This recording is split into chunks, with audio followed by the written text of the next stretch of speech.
When you picture a grizzly bear, the very first thing that usually pops into your head is the claws. Oh, absolutely. Right, you're thinking of like 5, maybe 6 inches of just solid curved keratin designed to basically rip through anything. Yeah. I mean, it is the defining feature of a mammalian apex predator. It really is the ultimate biological weapon. But what the source material you brought us today does so brilliantly is, well, it asks this genuinely terrifying question. Yeah. What happens if you strip those exact same claws off a 600-pound bear and you graft them onto a creature that can fall out of the sky completely silently? It's basically taking terrestrial biomechanics and making them airborne. Exactly.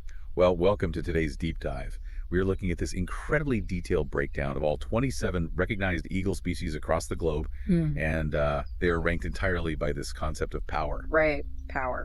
But as I was reading through the source you shared, I realized pretty quickly that we aren't just looking at, a simple list of which bird can bench press the most weight. No, not at all. We're looking at a masterclass in how evolution solves the problem of survival, especially under extreme pressure. That is honestly the perfect way to frame it, because power in a biological context, it's rarely just about raw kinetic force. Right. So our mission today is to really unpack the mechanics behind that power. We are going to explore how things like grip strength, aerodynamics, ecological niching, and even metabolic efficiency all interact to create these dominant predators. And we're going to trace that evolutionary logic all the way from the most passive hunters on the list, right up to the undisputed heavyweight champion of the sky. I can't wait for that one. But to do that, we kind of have to rethink our baseline definition of power.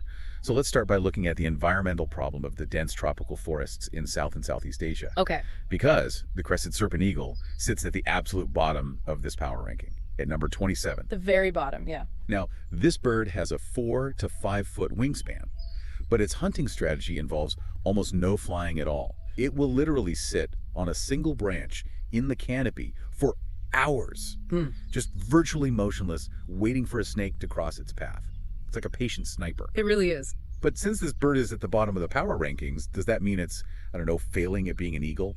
Well, no, not failing at all. It's actually an exercise in extreme metabolic efficiency. You have to remember, when you are a predator, every single movement you make costs biological currency. You're burning calories. Exactly, calories that you then have to work to replace. So power is really relative to your purpose. I was actually looking at the morphology of the serpent eagle, and I noticed it has these heavily armored, incredibly thick scales covering its legs. Yes, a highly specific adaptation. Right, because it's not built to dive bomb prey at high speeds.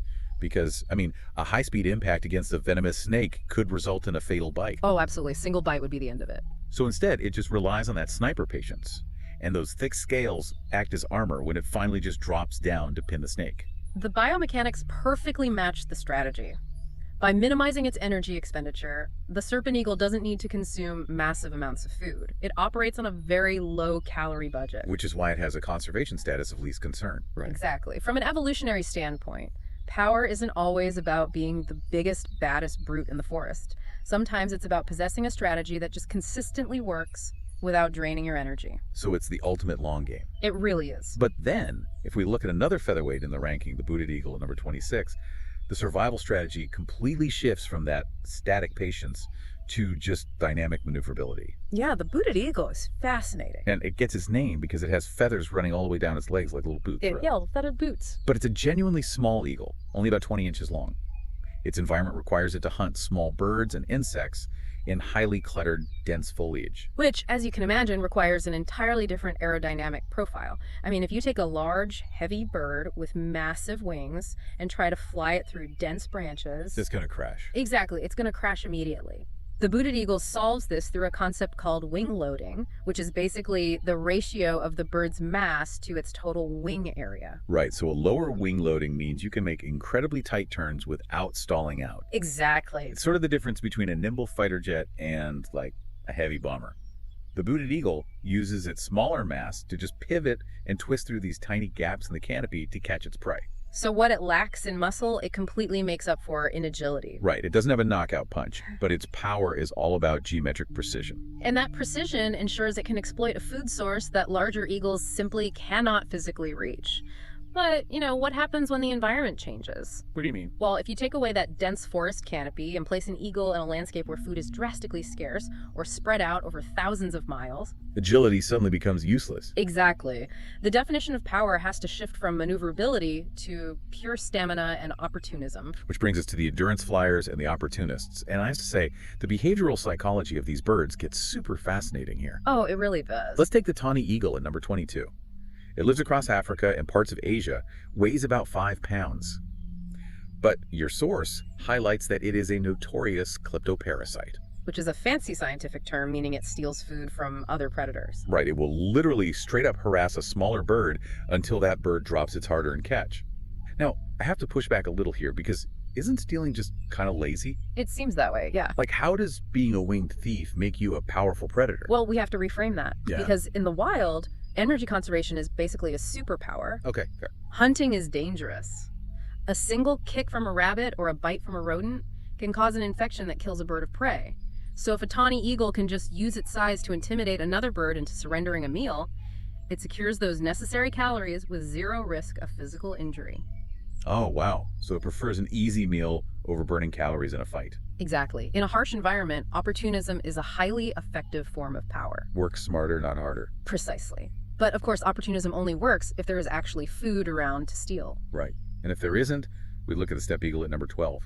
This bird solves the problem of food scarcity through sheer, undeniable endurance. The stamina on this bird is incredible. It migrates in these massive flocks of hundreds, riding wind currents across entire continents, from Eastern Europe all the way down into Africa. And to really understand the power required for that, you have to look at the avian respiratory system. Because it's different from ours, right? Very different. Unlike mammals, where we breathe in and out through the exact same pathway, birds have this complex system of air sacs. It allows for a continuous unidirectional flow of oxygen across their lungs. Meaning they are actually extracting oxygen both when they inhale and when they exhale. Yes, exactly.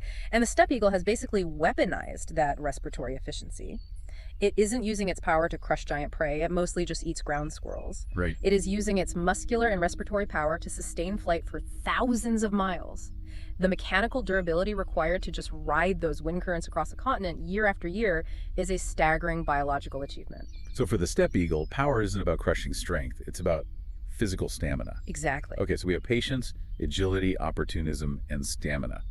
These are all incredible generalist survival tactics. But as we move up this list, we see a shift, right? We encounter birds that completely abandon generalist strategies. Yes, they put all their evolutionary chips into highly precise, hyper-specialized hunting. So they specialize to eliminate competition. Let's look at the Asian black eagle at number 17. Its power is built entirely around stealth. It hunts by gliding incredibly low and slow over the forest canopy, just to raid the nests of other birds for their eggs. It's like a stealth operation. It really is. And to fly that slowly without experiencing an aerodynamic stall, which is where the bird would literally just fall out of the sky. Right. The Asian black eagle utilizes these deeply slotted primary feathers.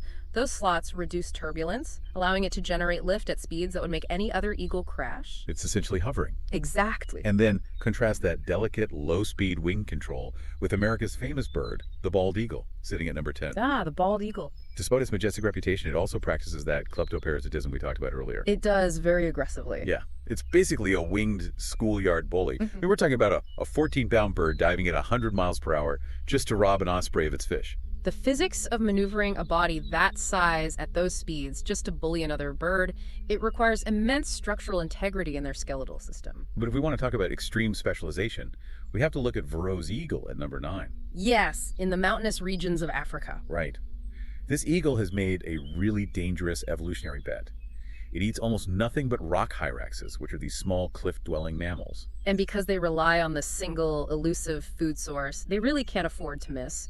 So they hunt as a tactical team. Right. One eagle will fly parallel to the cliff face to sort of flush the prey out, while the second eagle trails behind and strikes from above. Exactly. Now, specializing so intensely seems extremely limiting, and it is. If the hyrax disappears, the eagle is in trouble. Oh, for sure. But by turning this into such a finely tuned killing method, Verreaux's eagle ensures that no other predator can outcompete them in that specific terrain. So specialization and speed are super impressive. But what happens when you combine 150 mile per hour speed with absolute bone-crushing mass? That is when we enter the true heavyweight division. We're talking about the speed demons and the giant bruisers, and the poster child here is the golden eagle at number 7. The golden eagle is terrifying. Right. Found across the northern hemisphere, this bird has a terrifying 150-mile-per-hour dive speed, and they use it to crush the skulls of foxes and even young deer. It's incredible. But the physics of it, I mean, birds have hollow bones for flight. How does a 15-pound bird hit a running fox at 150 miles per hour without just completely shattering its own skeleton? It's all about the kinetic chain. When the golden eagle strikes, it doesn't just crash its body into the prey. It leads with its talons, specifically the hind talon, which acts as a reinforced focal point. Okay, so it channels the impact. Yes. The forces are channeled through the thickest, most dense bones in the legs and then dissipated through the heavy muscular structure of the thighs. So they are essentially delivering this concentrated punch, converting all that speed directly into bone-crushing impact force on the prey while keeping their own organs safe. Exactly. They are weaponizing gravity. Wow. Now, if the golden eagle uses speed, the white-tailed eagle at number 6 relies on pure bulk. It's got an 8-foot wingspan, weighs up to 15 pounds. And it has the best nickname in Europe. The flying barn door. The flying barn door, exactly. Because when a bird that large glides low over the water, it just dominates its airspace by occupying so much of it. It's just intimidation. But if we want to talk raw strength applied to the ground, we have to look at Africa's largest eagle, the Martial eagle, at number 5. Yes. And its name literally means warlike. Right. Unlike the forest hunters, the Martial eagle hunts on the open savanna. There's no cover, no stealth. In the open, prey can see you coming from miles away, so it has to rely on overwhelming strength. The source notes it has enough raw force to literally knock a grown man right off his feet. It possesses fast twitch muscle fiber density that builds it like an Olympic powerlifter. Unbelievable. But, okay, if an eagle can knock down a human on the open plains, what kind of bird actively hunts primates? Or even our own ancestors? Now we're getting into the really dark, fascinating part of the evolutionary tree. The top 4. The primate eaters and the sea giants. Let's start with the crowned eagle at number 4. I was looking at the specs, and I noticed its wingspan is only 5 to 6 feet. Which is much smaller than the barn doors. Exactly. So how on earth does a bird with a smaller wingspan rank higher on the power list than the giant bruisers? Because of where it hunts. In a dense rainforest, a wide wingspan is a fatal liability. You'd snap your wings on the branches. So the crowned eagle evolved relatively short, exceptionally broad wings. Ah, so it sacrifices gliding for explosive burst acceleration in the vertical jungle maze. Exactly. And it needs that because it hunts monkeys and small antelopes up to 4 times its own body weight. But wait, how does it fly away with something 4 times its weight? It doesn't. It uses a brutal strike and weight method. It drops from the canopy, hits the monkey hard enough to cause severe trauma, and then it just lets go. Oh my God. It waits, tracking the injured animal through the branches until it collapses from shock. That is just terrifyingly patient. And here's the bombshell. Researchers excavating old crowned eagle nests have actually found the fossilized remains of early hominids. Wait, really?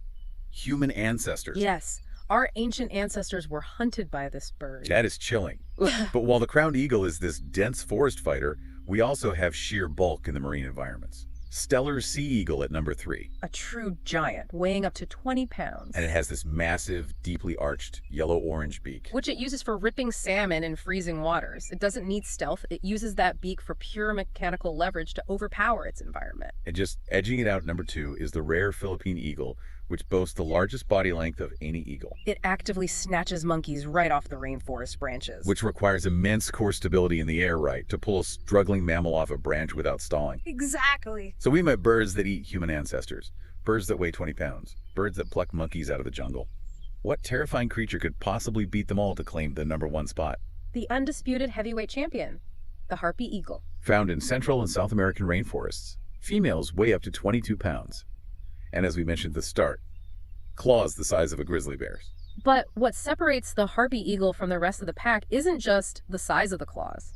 Right, because other birds might dive faster or have wider wingspans. Exactly. The harpy wins on pure, effortless violence. It has a specialized adaptation in its digital flexor tendons. Once those talons close, a ratcheting mechanism physically locks them in place. So it requires no muscular effort to maintain that bone-crushing grip. None. And then it can lift prey equal to or heavier than its own body weight like adult sloths, straight vertically up into the canopy. When it comes to sheer gripping and prey-snatching power, nothing flying today beats it. Just pulling a sloth into the sky like it's nothing. Exactly. Wow. So he started with patient snake hunters and ended with a bird wielding grizzly claws. It really shows that power isn't just one metric. Whether it's the patience of the serpent eagle, the stamina of the steppe eagle, or the brute force of the harpy eagle, every single bird on this list has figured out a way to survive in a world that doesn't make survival easy. We can definitely learn a lot about finding our own unique strengths from how these birds adapt.